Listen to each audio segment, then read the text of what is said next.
Meu pai espantava todo cara com quem eu saía. Então fiz meu namorado espantar a namorada dele. Meu pai achava que era meu dono. Não de um jeito protetor, mas como propriedade. O tipo de cara que atendia a porta com seu rifle de caça quando os garotos vinham me buscar para encontros. Ele fazia verificação de antecedentes nos caras que curtiam minhas postagens no Instagram. E uma vez ele ligou para os pais do meu par do baile, à meia-noite, para dizer que o filho deles estava farejando onde não devia. Eu tinha 24 anos e ele ainda agia como se eu tivesse 12. Quando entrei na faculdade, o padrão era previsível. Eu conhecia alguém legal. Trazia pra casa. E o Frank entrava na rotina dele. Ele mencionava casualmente sua coleção de armas. Falava sobre seus amigos na polícia. Contava histórias sobre caras que machucaram sua garotinha e desapareceram. Fazia ameaças veladas enquanto limpava sua faca na mesa de jantar. O Jake durou 2 semanas antes de sumir. O Paul aguentou 1 mês antes de mudar de escola. O Anthony chegou a pedir uma ordem de restrição contra o Frank, embora não tenha dado em nada. 7 namorados em 4 anos, todos espantados pelos jogos de intimidação do meu pai. A pior parte é que o Frank se orgulhava disso. Ele se gabava para os amigos do poker sobre manter sua filha pura, como se eu fosse um troféu que ele estava protegendo, e não uma mulher adulta tentando ter um relacionamento normal. Então conheci o Oliver, banqueiro de investimentos. Com corpo de jogador de futebol americano e coberto de tatuagens dos seus dias no exército. O tipo de cara que sorria quando o Frank tentava seu ato habitual de durão. Quando o Frank mencionava suas armas, o Oliver falava sobre suas missões no Afeganistão.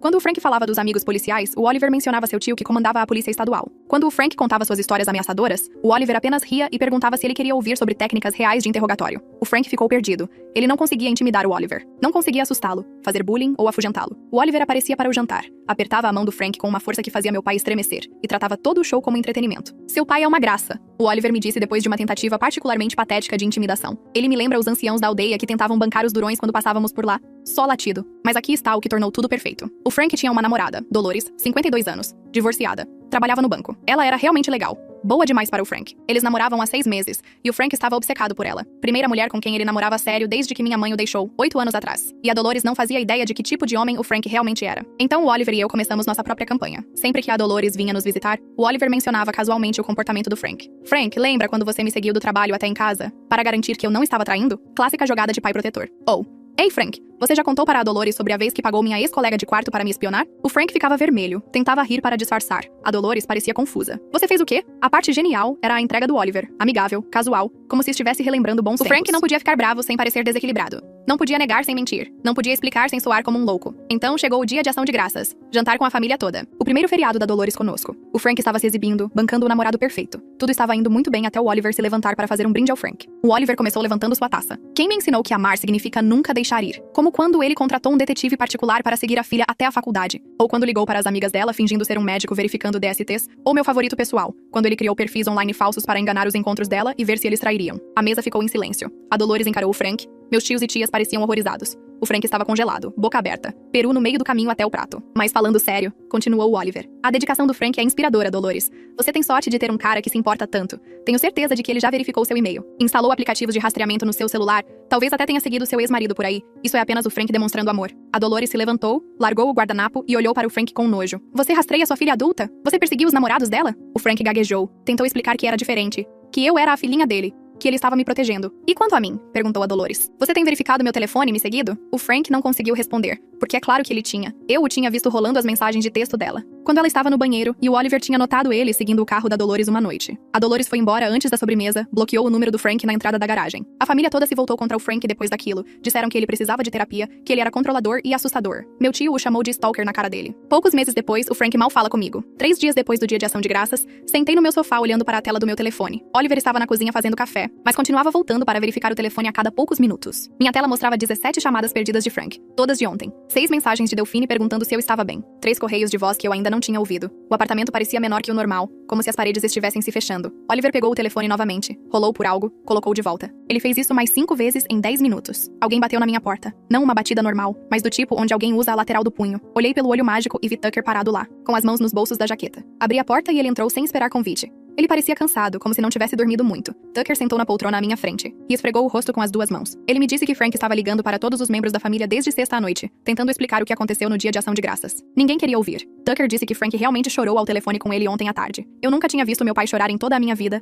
nem mesmo quando a mamãe foi embora. Ele se inclinou para frente com os cotovelos nos joelhos. Ele me perguntou se fomos longe demais com a coisa pública. Sentei-me mais ereta e comecei a listar tudo. Jake, que sumiu depois que Frank apareceu. Paul, que pediu transferência para fugir das ameaças de Frank. Anthony, que pediu uma ordem de restrição que o juiz descartou. O investigador particular que Frank contratou para me seguir até a faculdade. As ligações de médico falso para minhas amigas. As ligações à meia-noite para cada cara com quem saí. Os aplicativos de rastreamento no meu telefone que encontrei 3 vezes diferentes. Lentamente enquanto eu falava. Ele disse que acreditava em mim sobre tudo isso. Então ele apontou que humilhar alguém na frente de toda a família no dia de ação de graças pode ter sido cruel. Ele disse que Frank merecia consequências, mas talvez não daquele jeito. Ele saiu depois de 20 minutos. Suas palavras ficaram na minha cabeça como chiclete no sapato. Parte de mim sabia que ele estava certo, embora Frank merecesse o que aconteceu. Oliver voltou para a sala com seu laptop. Ele sentou ao meu lado e abriu o Facebook. Ele estava verificando a página de Frank a cada poucas horas desde quinta-feira. Frank tinha postado 4 vezes desde ontem, cada uma mais desesperada que a anterior. Oliver me mostrou a postagem mais recente. Frank escreveu sobre ser um pai protetor que foi mal interpretado. Ele disse que sua filha colocou sua namorada contra ele com mentiras. Ele disse que só queria me manter segura de homens maus. Meu sangue esquentou ao ler isso.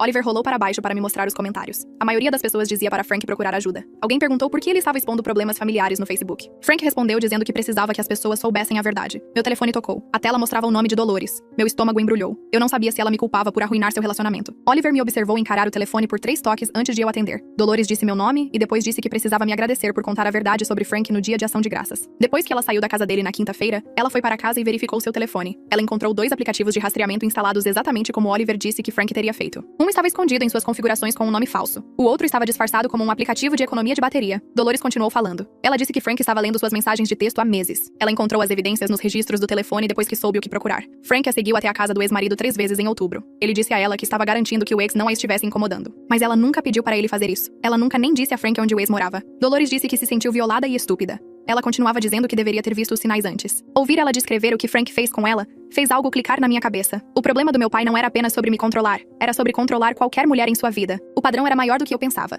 4 dias depois, alguém bateu na porta principal do meu prédio lá embaixo. O interfone tocou. Oliver foi atender enquanto eu fiquei no quarto. Ouvi a voz de Frank através da porta, implorando para falar comigo. Ele disse que só queria se explicar. Ele disse que eu era sua filha e ele merecia uma chance de consertar as coisas. A voz de Oliver estava calma, mas firme. Ele disse a Frank para ir embora ou chamaria a polícia por assédio. Frank continuou falando, sua voz ficando mais alta. Oliver repetiu. Frank finalmente foi embora. Ouvi seus passos descendo as escadas. Oliver voltou para o quarto. O rosto dele parecia diferente, quase excitado. Ele descreveu o quão patético Frank parecia parado no corredor. Ele disse que as mãos de Frank tremiam e sua voz falhava quando ele implorava. Oliver disse que foi satisfatório calá-lo daquele jeito. Ele sorria enquanto falava sobre isso. Algo no meu peito parecia errado vendo Oliver gostar tanto disso. Ele continuou descrevendo a expressão no rosto de Frank. Quão pequeno Frank parecia. Como era bom ter poder sobre ele pela primeira vez. Eu disse a Oliver que era grata pelo seu apoio, mas o prazer dele com o sofrimento de Frank me incomodava. O rosto de Oliver mudou. Ele ficou na defensiva e disse que estava apenas me protegendo. Eu disse que não era isso que eu queria dizer. Eu quis dizer que ele parecia gostar de humilhar meu pai mais do que era normal. Começamos a discutir. Oliver disse que Frank merecia tudo o que recebeu, depois do que fez comigo por anos. Eu disse que isso era verdade, mas a vingança não deveria ser tão boa assim. Oliver ficou quieto por 1 minuto. Então ele admitiu que poderia ter ido longe demais no dia de ação de graças. Ele disse que estava com raiva do que Frank me fez passar, e queria que Frank se sentisse pequeno por uma vez. Discutimos por mais 1 hora sobre se a vingança era a abordagem certa. Nenhum de nós venceu a discussão. Apenas nos cansamos e paramos de falar. 2 semanas depois do dia de ação de graças, Delphine me ligou. Ela disse que Frank tinha começado a ver uma terapeuta. O nome da terapeuta era Kayla Berry, e ela tinha um escritório no centro. Delphine disse que Kayla queria organizar uma sessão familiar onde Frank pudesse pedir desculpas e trabalhar na reconstrução da confiança comigo. A voz de Delphine ficou séria. Ela me disse que eu não deveria sentir que tinha que participar se não estivesse pronta. Ela disse que Frank precisava fazer o trabalho, eu aparecendo ou não. Eu disse a Delphine que pensaria sobre isso. Depois que desligamos,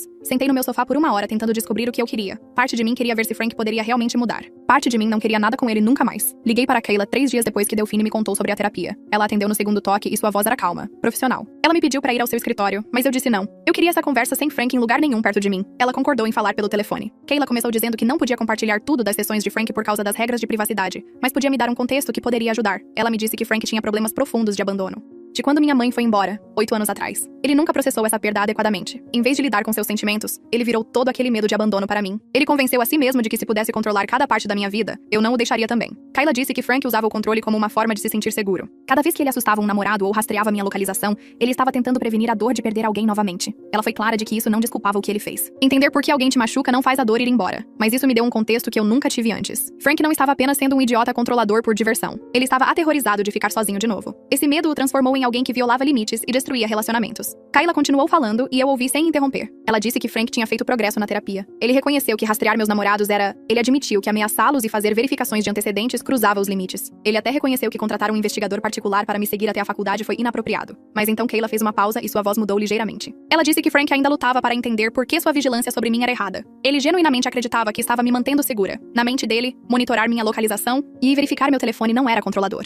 Era proteção. Ele não conseguia separar os dois conceitos. Kayla explicou que essa era a parte mais difícil da terapia de Frank. Ele conseguia ver que assustar meus namorados era ruim. Ele conseguia admitir que ameaçar pessoas era errado. Mas o monitoramento constante, os aplicativos de rastreamento, a leitura das minhas mensagens, tudo isso ainda parecia justificado para ele. Ele achava que um bom pai deveria saber onde sua filha está o tempo todo. O progresso parcial me frustrou mais do que nenhum progresso teria frustrado. Frank estava na metade do caminho. Ele entendia parte do que fez de errado, mas não tudo. Ele não conseguia compreender totalmente o quão violada eu me sentia cada vez que encontrava outro aplicativo de rastreamento. Ou percebia que ele estava lendo minhas mensagens privadas. Kayla disse que estávamos fazendo progresso, mas levaria tempo. Agradeci a ela pela informação e desliguei. Naquela noite, eu sentamos no meu apartamento com embalagens de comida entre nós. Nenhum de nós comeu muito. Contei a ele sobre a conversa com Kayla e ele ouviu silenciosamente. Então perguntei a ele algo que eu estava pensando há semanas. Nosso relacionamento foi construído sobre algo real ou apenas raiva compartilhada de Frank? Oliver largou o garfo. Ele olhou para a parede por um longo tempo antes de responder. Ele admitiu que foi atraído pela ideia de ser o cara que poderia enfrentar meu pai controlador. Quando ele conheceu Frank pela primeira vez e viu todas as táticas de intimidação, algo nele quis provar que ele não podia ser assustado. Ele gostava de ser o namorado que finalmente não podia ser espantado. Agora Frank estava quebrado e isolado. O desafio tinha desaparecido. Oliver disse que não tinha certeza de quem éramos um para o outro sem essa dinâmica. Éramos realmente compatíveis ou apenas nos unimos por um inimigo comum? Senti algo frio se instalar no meu peito. Eu estava me perguntando a mesma coisa,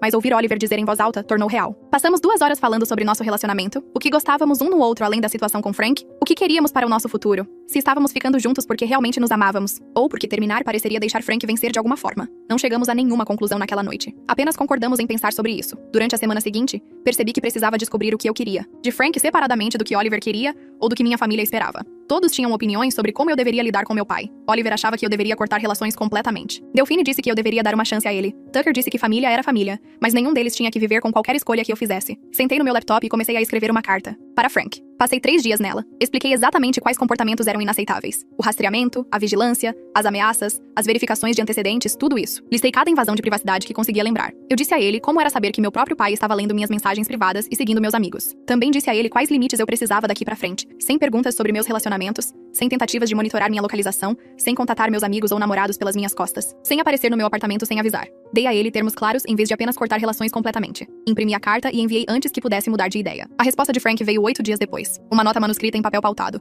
sua caligrafia trêmula em alguns lugares. Ele reconheceu que invadiu minha privacidade. Ele admitiu que afastou pessoas com quem eu me importava. Ele pediu desculpas por me tratar como propriedade em vez de uma pessoa. O primeiro parágrafo me fez sentir esperançosa. Então li o segundo parágrafo. Frank escreveu que estava apenas tentando me proteger de homens maus. Ele disse que o mundo era perigoso, e os pais tinham a responsabilidade de manter suas filhas seguras. Ele mencionou Jake, que estava traindo sua namorada quando namoramos. Ele trouxe à tona Paul, que foi preso por dirigir bêbado 2 anos depois que terminamos. Ele listou todas as maneiras como os caras com quem saí acabaram sendo problemas. Como se isso justificasse seu comportamento. Amassei a carta no meu punho. Ele ainda não entendia. Ele pedia desculpas, mas imediatamente se defendia. Ele reconhecia o comportamento, mas não conseguia aceitar que era errado, independentemente de suas intenções. Dezembro chegou e minha família começou a planejar o Natal. Delphine me ligou para perguntar onde deveríamos jantar. Ela sugeriu a casa dela, como sempre. Então ela ficou quieta por um segundo antes de perguntar se Frank deveria ser convidado. A pergunta pairou no ar. Tucker já tinha ligado para Delphine argumentando que Frank era família. Ele disse que Frank merecia uma chance de mostrar que estava mudando. Ele apontou que Frank estava vendo uma terapeuta e tentando melhorar. Tucker achava que excluí-lo do Natal apenas o empurraria para mais longe. Delphine discordou. Ela disse a Tucker que não me forçaria a passar o Natal com Frank se isso me deixasse desconfortável. A família estava se dividindo em campos. Algumas pessoas achavam que Frank deveria ter outra chance. Outros achavam que ele deveria ficar longe até entender completamente o que fez de errado.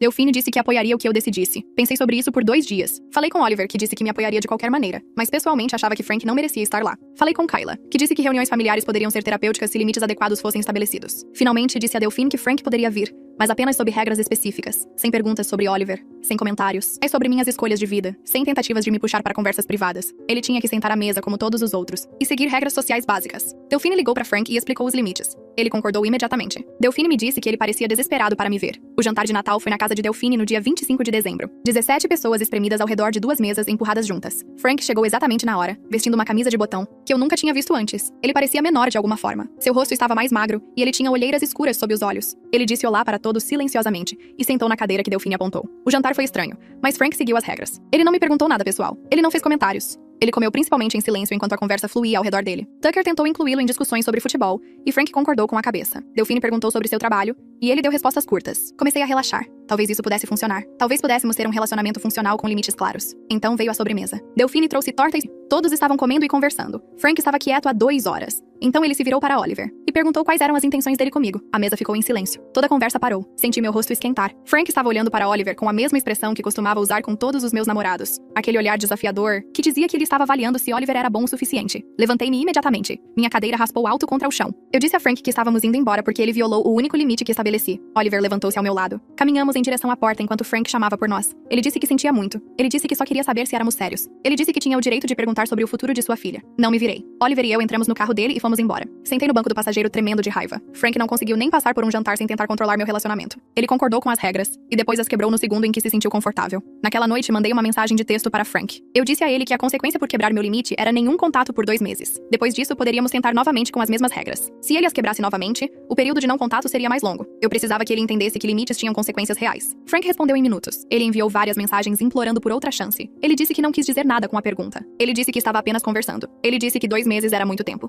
Não respondi a nenhuma das mensagens dele. Desliguei meu telefone e fui para a cama. Durante a semana seguinte, Frank enviou 23 mensagens de texto. Não as li. Oliver perguntou se eu estava bem, e eu disse que sim. Eu me sentia mais clara do que em meses. Estabelecer um limite e realmente aplicá-lo parecia poderoso. Frank precisava aprender que eu falava sério. A véspera de Ano Novo chegou e Oliver me levou a um restaurante no centro. Comemos boa comida, bebemos vinho e conversamos sobre nosso futuro. Ambos admitimos que precisávamos construir algo positivo juntos, em vez de apenas nos unirmos na oposição compartilhada a Frank. Nosso relacionamento não poderia mais ser definido pelo meu pai. Oliver disse que queria fazer uma viagem comigo para algum lugar onde Frank nunca tivesse estado e nunca surgisse na conversa. Fizemos planos para ir ao Colorado em fevereiro. Apenas nós dois, esquiando e caminhando e sendo pessoas normais em um relacionamento normal. Nos beijamos à meia-noite, cercados por estranhos, e pela primeira vez em meses, Frank não estava em lugar nenhum nos meus pensamentos. 2 meses se passaram antes que meu telefone vibrasse com uma mensagem de Frank. Ele queria se encontrar para um café com sua terapeuta, Kayla, lá para ajudar a mediar. Encarei a mensagem por um tempo antes de responder. O tempo separados me deu espaço para pensar sobre o que eu realmente queria, a desse relacionamento. Eu estava curiosa se Frank tinha feito progresso real, ou se estava apenas dizendo o que Kayla disse para ele dizer. Respondi que os encontraria na próxima terça-feira na cafeteria perto do meu apartamento. Quando a terça-feira chegou, cheguei cedo, e escolhi uma mesa no canto do fundo. Frank entrou 10 minutos depois com uma mulher que presumi ser Kayla. Ela tinha talvez 40 anos, cabelo grisalho curto e olhos gentis.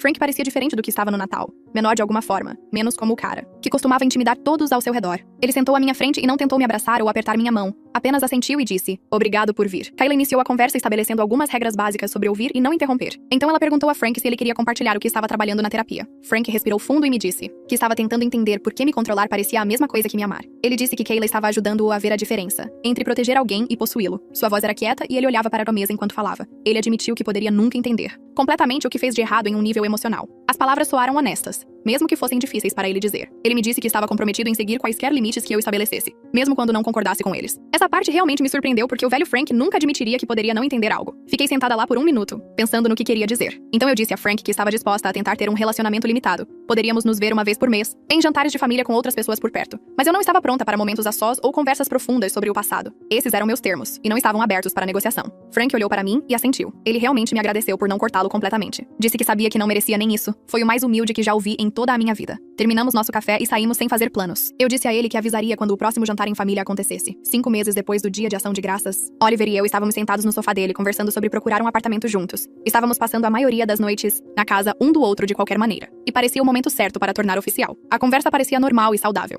em vez de ser sobre os problemas do meu pai. Frank e eu tínhamos nos estabelecido em um relacionamento distante, mas funcional. Ele vinha aos jantares de família e na maioria das vezes mantinha os limites que eu estabeleci. Eu podia ver que era difícil para ele às vezes. Eu o pegava começando a fazer uma pergunta sobre minha vida e depois se contendo. Mas ele estava tentando e isso importava. Nosso relacionamento nunca seria próximo. Eu tinha aceitado isso, mas pelo menos era honesto agora. Eu estava planejando meu casamento sem a opinião dele, escolhendo minha própria vida sem a interferência dele. As reuniões familiares ainda eram às vezes estranhas, mas eu finalmente sentia que minhas escolhas pertenciam a mim. Frank estava aprendendo a ser um pai em vez de um carcereiro, e eu estava aprendendo a ser filha sem ser propriedade.